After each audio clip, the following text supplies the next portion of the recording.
Početak je juna i danas ponovo sadim krompir. U današnjoj epizodi sadimo krompir, radimo setvu visoke boranije na nosačima od suncokreta, vertikalni uzgoj tikvica, sadimo paradajz i ispred njega luk za mladu berbu i sve to radimo na jednoj gredici. Dobit ćete šemu na osnovu koje ćete i vi sami ovo da postavite u svojoj bašti. Ako još uvek niste postavili baštu, evo, ovo može da bude vaš početak. Nalazim se na samom kraju bašte, ovaj deo retko viđate, sada je sređen. Dakle, 85 perma modela u ovoj sezoni je potpuno završeno, uslojeno i posađeno. Ono što vidite ovde jeste zid od čičoke koji je pratio, zna da je to kraj bašte i ostao je samo još ovaj jedan perma model koji ću sada da posadim. On je širine nekih metar, dužine 4 metra, vama može biti širok 1,20 m, onako školski. Dakle, ja sve ovo što radim na nešto užem perma modelu. Ono što sam ovde isplanirala uopšte nije komplikovano. Ovde je cilj imati puno plodova, ubaciti krompir i tikvice na jednu gredicu, gotovo i nije moguće ako želimo da imamo veliku berbu jedne i druge kulture, ali na ovaj način ako tikvice podignemo vertikalno, to vam je ova oznaka VU, vertikalni uzgoj, mi možemo da imamo i obilnu berbu tikvica i veliku berbu krompira. Naravno, ovde ćete saznati na koji način će se to uraditi i koje tikvice uopšte možemo da koristimo za vertikalni uzgoj, jer iskustvo mi je pokazalo da ne možemo sve baš sorte da uzgajamo na takav način. Ovde ću postaviti suncokret visoku boraniju baš u ovom redosledu. Suncokret je divan kao nosač visoke boranije, a sa ove strane ovako da okrenemo paradajz i između njega mladi luk. Da bih to uradila, kao što ste malo pre vidjeli, moram da odvojim prvih 40 cm, dakle ne 30 nego 40. I sa ove strane poslednjih 40 cm, tu će biti paradajz i želim između paradajza malo više luka za mladu berbu. U gornjem delu će biti vertikalni uzgoj tikvica, a ovde ću kao trougao, to vam je ona oznaka koju ste malo pre vidjeli, da sadim krompir.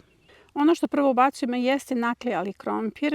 Svima sam dala savete da kupite malo više semenskog krompira, da ga stavite u neke gajbe, neka on klija, može da ima i malo veće klice, ali je potrebno da ga imate stalno, jer ćemo stalno pomalo da ubacujemo krompir u baštu. Prednost ovakvog načina uzgoja jeste što možete redovno da sadite krompir i da imate produženu mladu berbu za razliku od zemljanih bašti, jer zemlja se ugreje, ona postane rerna, dakle tu se ne može sada posaditi krompir, ali ovo seno hladi, tako da na ovaj način mi možemo zaista frakcijalno stalno da sadimo krompir. Pa evo sada vam odmah kažem, ako niste kupili semenski krompir, a sada dođete recimo do nekog starog krompira, kupite ga više jer ponovo sadimo krompir u julu, u avgustu i septembru. Ono što ću prvo da uradim jeste sadnja krompira. Zašto prvo sadimo krompir? Zato što ćemo njega ubaciti, ovo je uslojen perma model. Zapravo sistem uslojavanja je jednak kao ona epizoda, ako ste gledali, najjednostavniji način uslojavanja, odnosno pripreme prolećno-letnje zone, sve ovo prolećno-letnja zona, sve biljke su se primile zato što je uslojena na taj način. Dakle, to je ono kada se pokosi trava i preko njoj se stavi stajnjak, preko toga ide seno pa se to dobro zgazi. To je već aktivno, živo. Biljke se vrlo jednostavno primaju. Dakle, koren ulazi u jednu aktivnu sredinu.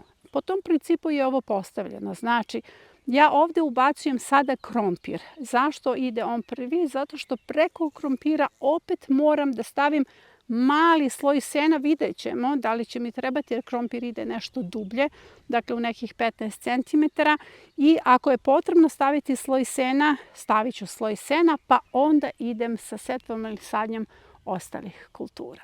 Ova bašta je postavljena do kraja za prvi deo sezone, 85 perma modela. Postavljeni su rano prolećna, kasno prolećna i prolećno-letnja zona i sve je posađeno do kraja po mom projektu za baštu. Ubačeno je kompletno sideretno cveće, sada me čeka nega, podizanje nosača tamo gde je to potrebno i eventualno šminkanje, ubacivanje nekih kultura za koje želim onako da ih ubacim u višku.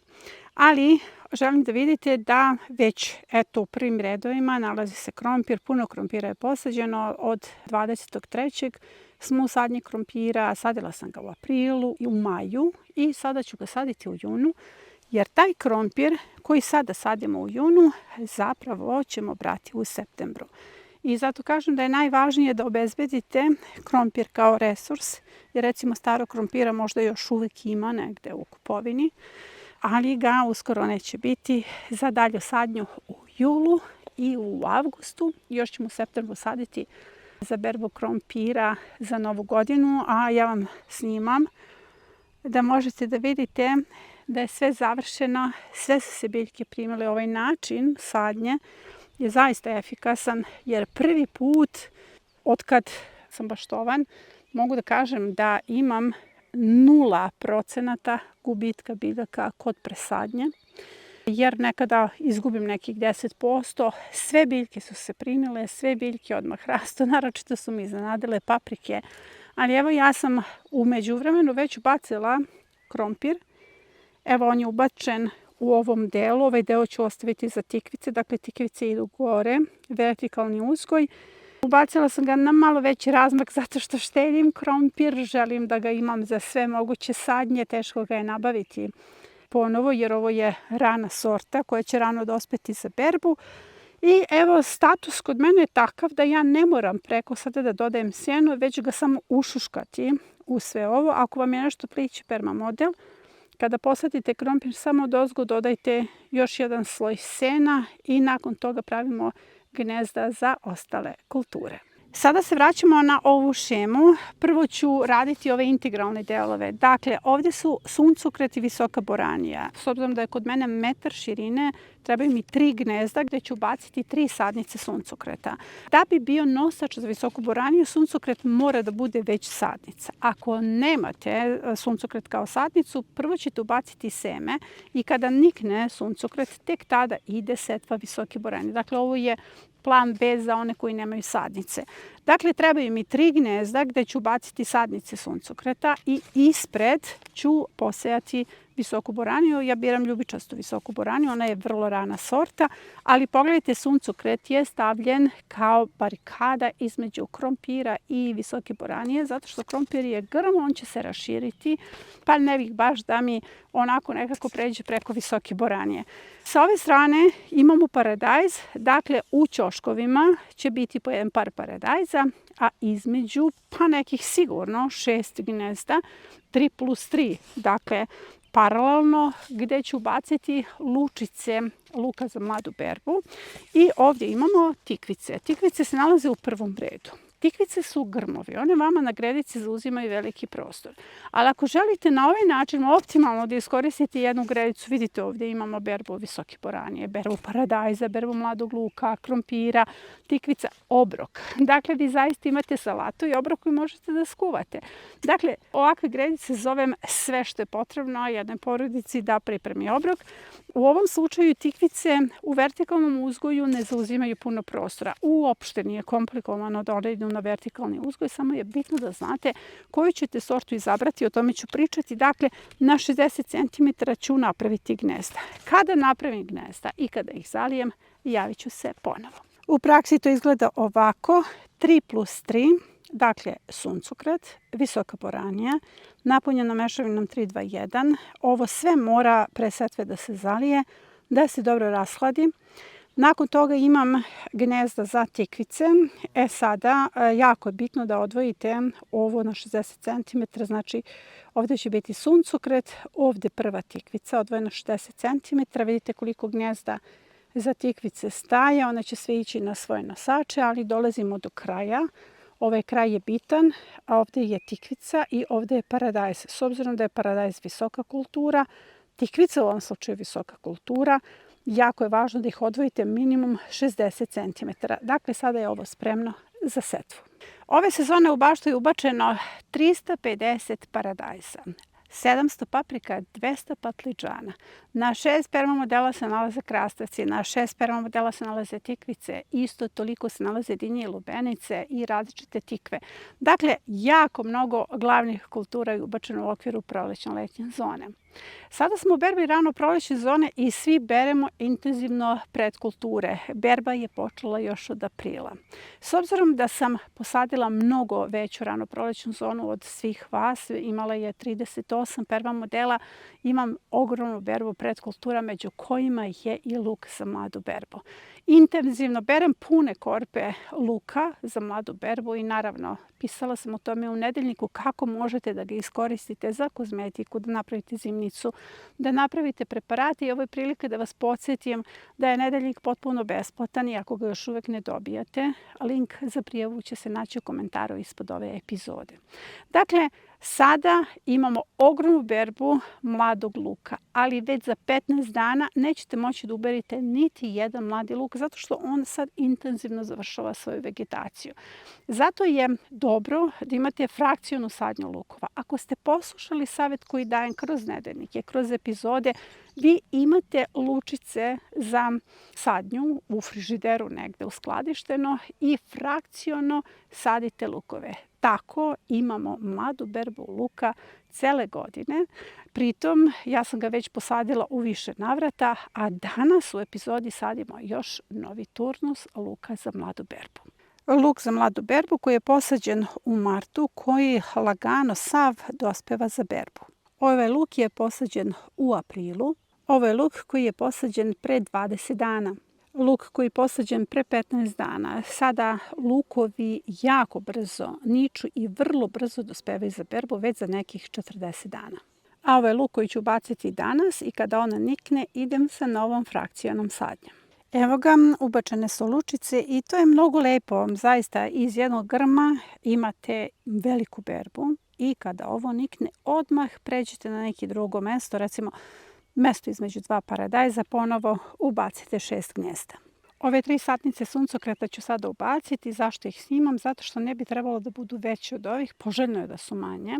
Ja imam zaista velike sadnice koje su i pola metra visoke, ali ova sadnica se mnogo brže prima na visokim temperaturama.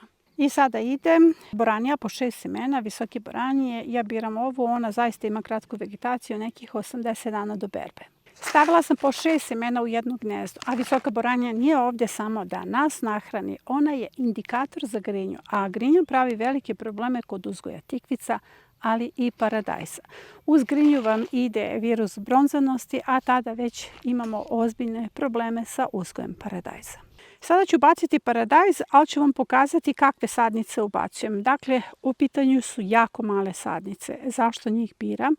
Zato što sadim na 13, 30 i 30 plus. Dakle, ja sadim onda kad ne bi trebalo da se sadi zbog snimanja, kada su visoke temperature. Ako bih ubacila neke veće sadnice paradajza, one bi odmah pale, ne bi podnele ovaj šok. Ove sadnice kada se ubace, odmah se primaju.